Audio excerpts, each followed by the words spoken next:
Nate Diaz is a great example because it's a good example of how an exception proves the rule, as we say in German. Look, Nate Diaz is incredibly skinny and scrawny and relatively physically weak for a fighter in his weight class and category, right?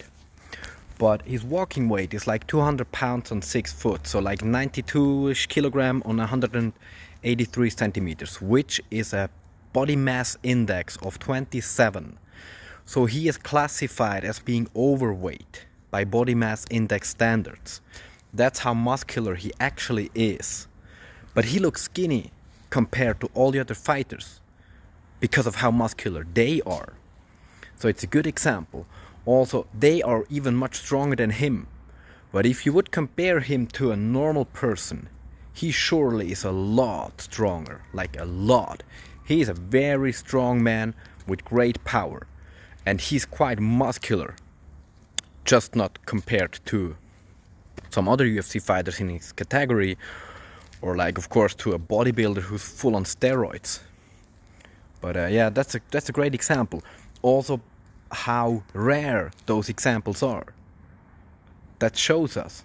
Like once I had some guy say that, oh, height doesn't really matter in basketball.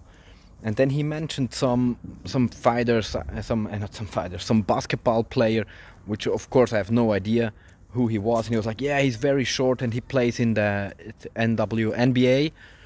And I looked him up and he's like 188 centimeters. And 188 centimeters with an average, the average man is like 176, 177 something. So he's in the top 1 percentile of height.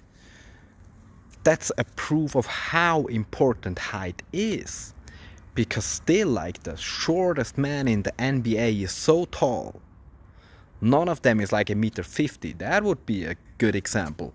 Or if half of them would be 1.50 meters. But of the guys that are 7 foot or over in the whole world, about 10% play in the NBA. That's how important height is. And if you compare Nate Diaz to all the other MMA fighters at his level, that goes to show how important strength is, how important power is, how important muscularity is in fighting. That's a great proof for that. Thanks for the comment.